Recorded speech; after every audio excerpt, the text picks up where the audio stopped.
आज इस कहानी के माध्यम से हम जानेंगे कि इंसान की कौन कौन सी गलतियां हैं जो इंसान को बर्बाद कर देती है। अपनी बर्बादी का कारण पता चल जाए तो हम अपने जीवन को सुखमय बना सकते हैं। बहुत समय पहले की बात है, एक नगर में एक धनी सेठ रहा करता था। उस सेठ के पास सभी प्रकार की सुख सुविधाएं थी, लेकिन उसके कोई संतान नहीं थी। संतान के दुख में वह हमेशा चिंतित रहता था। फिर एक दिन उसे पता चलता है कि उसकी पत्नी गर्भवती है और उसने अपनी पत्नी का खूब ख्याल रखा। ऐसे में एक दिन उसके घर पर एक पुत्र का जन्म हुआ। सेठ पुत्र के जन्म पर बहुत प्रसन्न था। उसने पूरे नगर में मिठाई बंटवाई और उसके लालन पालन में कोई कमी नहीं छोड़ी। देखते ही देखते उसका पुत्र बड़ा हो गया। फिर सेठ ने उस पुत्र को गुरुकुल भेजने का निर्णय किया ताकि वो पढ़ लिखकर एक विद्वान बन सके। अभी उसके पुत्र की उम्र अधिक नहीं हुई थी, लेकिन उसने छोटी सी उम्र में अपने बेटे को शिक्षा ग्रहण करने के लिए गुरुकुल भेज दिया था। गुरुकुल में वह बालक अच्छे से शिक्षा ग्रहण करता और अपने गुरु की सभी आज्ञा का पालन करता। ऐसे में वह बालक धीरे धीरे वहाँ का सबसे होनहार विद्यार्थी बन गया। गुरुकुल में उस बालक ने सारे वेद पुराण का अध्ययन किया और बहुत बड़ा विद्वान बन गया और ज्ञान अर्जित कर लिया। लेकिन वो कहते हैं ना कि समय कब बदल जाए किसी को भी पता नहीं होता। ऐसे ही एक दिन किसी प्राकृतिक आपदा की वजह से उसके माता पिता की मृत्यु हो गई और जब उसके माता पिता की मृत्यु हुई तब तक उस बालक की शिक्षा पूर्ण नहीं हुई थी।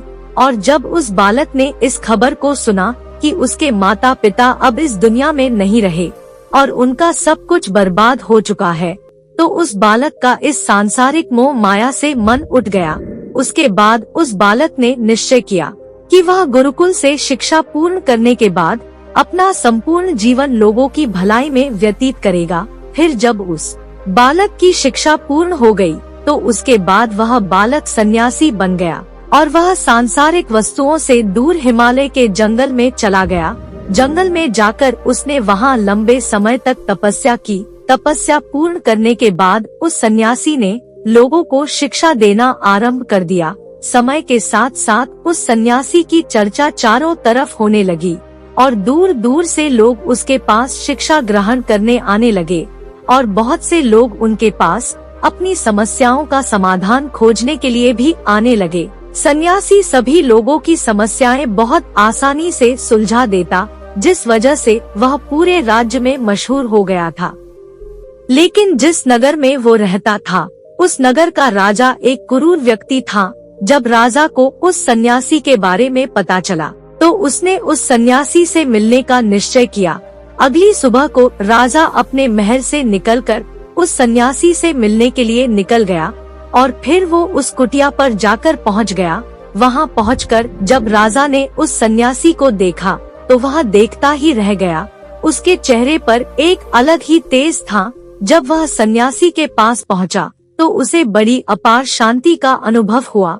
उस राजा ने उस सन्यासी को प्रणाम किया और सन्यासी के पास बैठ गया और उससे वार्तालाप करने लगा। वो राजा पहली ही मुलाकात में उस सन्यासी के व्यक्तित्व से इतना प्रभावित हुआ कि उसने उसी समय से अच्छाई की राह पर चलने की ठान ली और मन ही मन सोचने लगा कि इतनी छोटी सी मुलाकात में यह सन्यासी मुझे इतना बदल सकता है, तो अगर यह हमेशा मेरे साथ ही रहने लगे तो मेरी तो जिंदगी बदल जाएगी। और यही सोचकर राजा सन्यासी से अपने महल चलने के लिए आग्रह करने लगा। राजा का आग्रह सुनकर सन्यासी मना नहीं कर पाया और वो राजमहल चलने को तैयार हो गई। फिर राजा सन्यासी को लेकर राजमहल की ओर चल दिया। राजमहल पहुंचने पर राजा ने सन्यासी का खूब आदर सत्कार किया और उसके बाद राजा ने सन्यासी को एक सही कमरे में भोजन करवाया। भोजन के कक्ष में सन्यासी ने राजा को धन्यवाद दिया और राजा से जाने की आज्ञा मांगी। यह सुनकर राजा ने कहा कि आप हमारे बाग में जब तक चाहे तब तक रह सकते हैं। आपको यहाँ पर किसी भी प्रकार की कोई असुविधा नहीं होगी और आप यहाँ रहेंगे तो हमारी प्रजा को भी अच्छा लगेगा और हमें भी अच्छा लगेगा। यह सुनकर सन्यासी ने राजा का प्रस्ताव स्वीकार कर लिया। उसके बाद राजा ने सेवकों से कहा कि सन्यासी महाराज के लिए बगीचे में रहने का, खाने का और वस्त्र आदि का प्रबंध किया जाए। राजा की आज्ञा के अनुसार सेवकों ने एक सुंदर सी कुटिया का निर्माण कर दिया।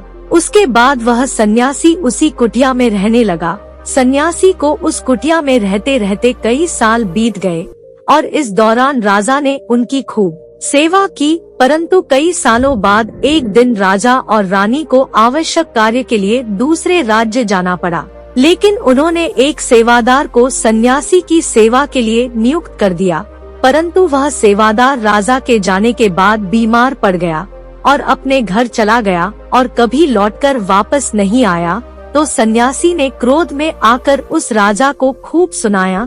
राजा से कहा, हे राजन, जो जिम्मेदारी तुम पूरी नहीं कर सकते तो वह उठाते ही क्यों हो। तब राजा ने सन्यासी से क्षमा मांगते हुए कहा कि हे भगवान, यदि मुझसे कोई भूल हो गई हो तो मैं उसके लिए आपसे माफी मांगता हूँ। मुझे क्षमा कर दीजिए और आप अपना क्रोध शांत कीजिए और मुझे बताइए कि आखिर हुआ क्या है।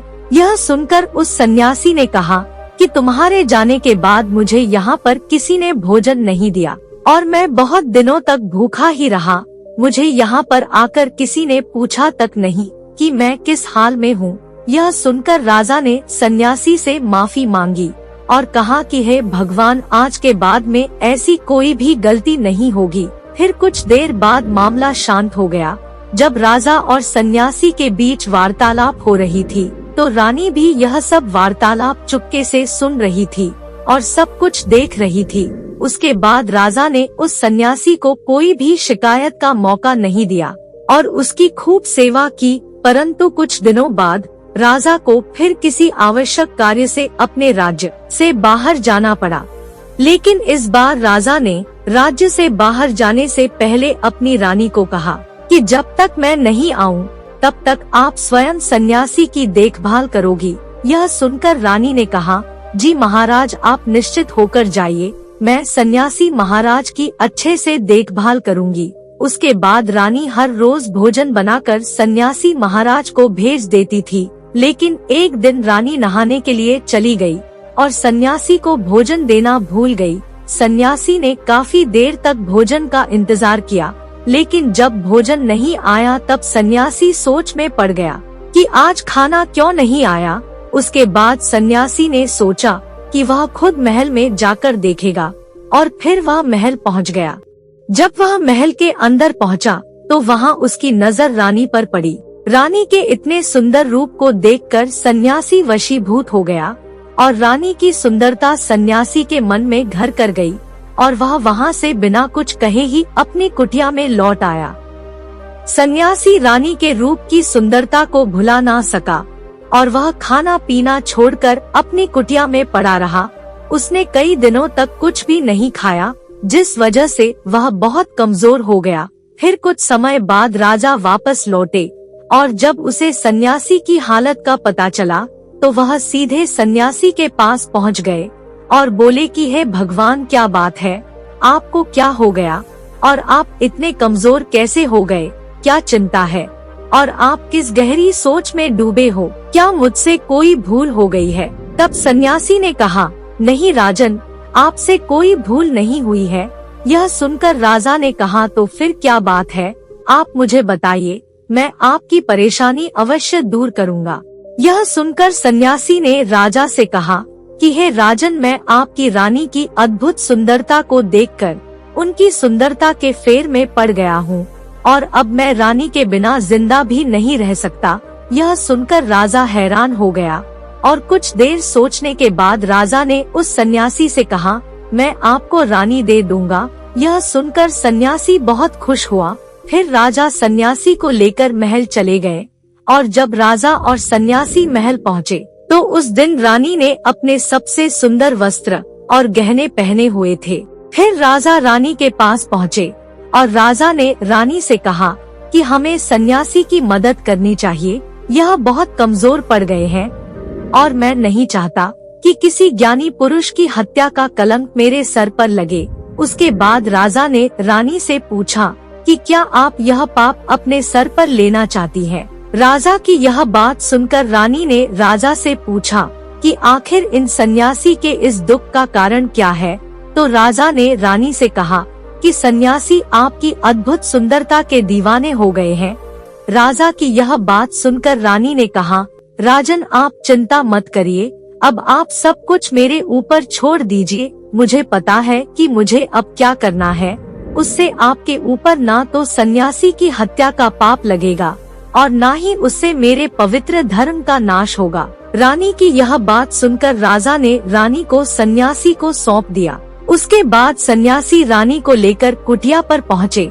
जब रानी सन्यासी की कुटिया पर पहुँची तो रानी ने सन्यासी से कहा कि हमें रहने के लिए घर चाहिए, हम इस झोपड़ी में नहीं रह सकते। यह सुनकर सन्यासी राजा के पास गया और राजा से जाकर बोला, हे राजन हमें रहने के लिए घर चाहिए। सन्यासी की बात सुनकर राजा ने उनके लिए घर का प्रबंध कर दिया। फिर सन्यासी रानी को लेकर घर पहुंचा। जब रानी सन्यासी के साथ उस घर पर पहुंची तो रानी ने सन्यासी से कहा कि यह घर तो बहुत गंदा है और इसकी हालत बहुत खराब है, मैं इस घर में नहीं रह सकती। यह सुनकर सन्यासी फिर से राजा के पास गया और राजा के पास जाकर बोला कि हे राजन, जो आपने हमें घर दिया है उस घर की हालत बहुत खराब है। बात सुनकर राजा ने उस घर की हालत ठीक करवा दी। उसके बाद फिर रानी घर के अंदर गई और नहा धोकर बिस्तर पर आ गई। फिर उसके बाद रानी ने सन्यासी से कहा कि आपको पता है कि आप कौन हैं और आप क्या बन गए हैं। आप एक महान सन्यासी थे जिसके लिए राजा स्वयं सारी आवश्यकता की वस्तुएं उपलब्ध करते थे, जिसके पास लोग दूर दूर से ज्ञान ग्रहण करने आते थे, जो लोगों को सत्य की राह दिखाया करते थे, जो लोगों की समस्याओं का समाधान करते थे, जिनको सभी लोग एक गुरु मानते थे, जिनकी सब भगवान के रूप में पूजा किया करते थे। और आज आप वासना के कारण मेरे गुलाम हो गए हैं। रानी की यह बात सुनकर उस सन्यासी को एक झटका लगा और उसे महसूस हुआ कि वह तो एक सन्यासी है और वह यह सब क्या कर रहा है। वह तो यह सारी सुख सुविधाओं को छोड़कर शांति की तलाश में जंगलों में चला गया था। वह जोर जोर से रोने लगा और चिल्लाने लगा और रानी से कहने लगा कि मुझे क्षमा कीजिए महारानी, मैं यह क्या करने जा रहा था, मैं अभी आपको राजा को सौंप कर आता हूँ। सन्यासी की बात सुनकर रानी ने सन्यासी से प्रश्न किया कि महाराज, मेरे मन में एक प्रश्न उठ रहा है, कृपया मेरे प्रश्न का उत्तर दीजिए। रानी की बात सुनकर सन्यासी ने कहा कि पूछो, तुम्हारा क्या प्रश्न है।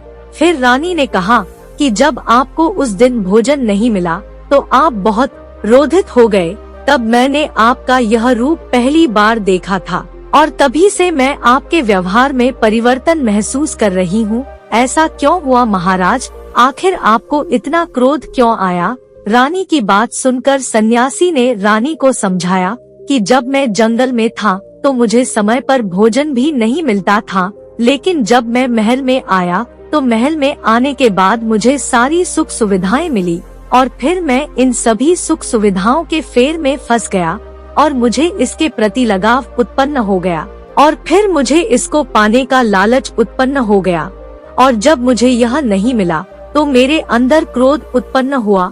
फिर सन्यासी ने कहा, सच तो यह है कि अगर इच्छा पूरी नहीं हो तो क्रोध उत्पन्न होता है और अगर इच्छा पूरी हो जाए तो लालच आ जाता है।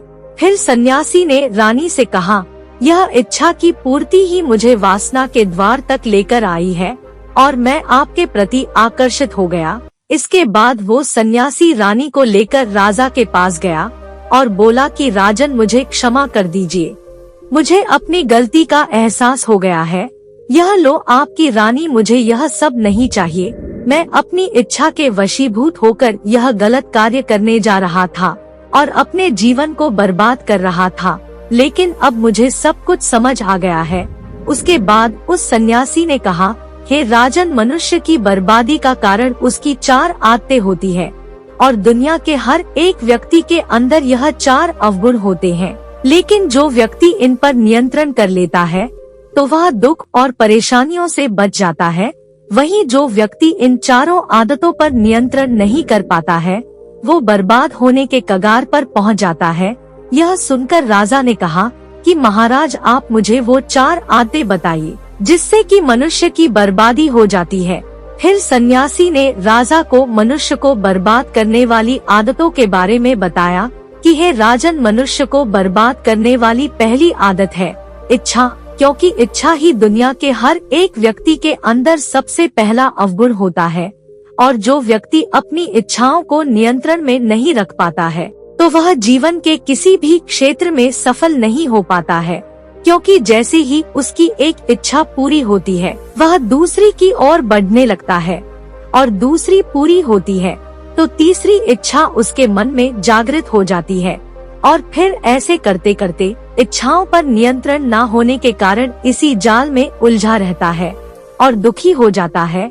इसीलिए राजन, जब हम इच्छाओं पर नियंत्रण कर लेते हैं तो हम हमारे मन पर भी नियंत्रण कर लेते हैं, और जब हमारा मन हमारे बस में होता है तो हमें खुशी और सुख की प्राप्ति होती है।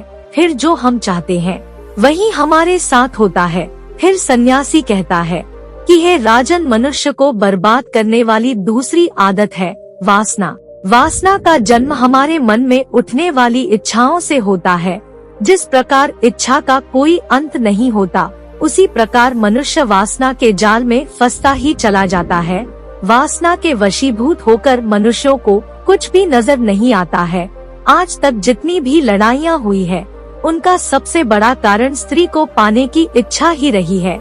स्त्री के प्रेम में वशीभूत होकर राजा महाराजाओं ने आज से पहले बहुत सारे युद्ध किए हैं।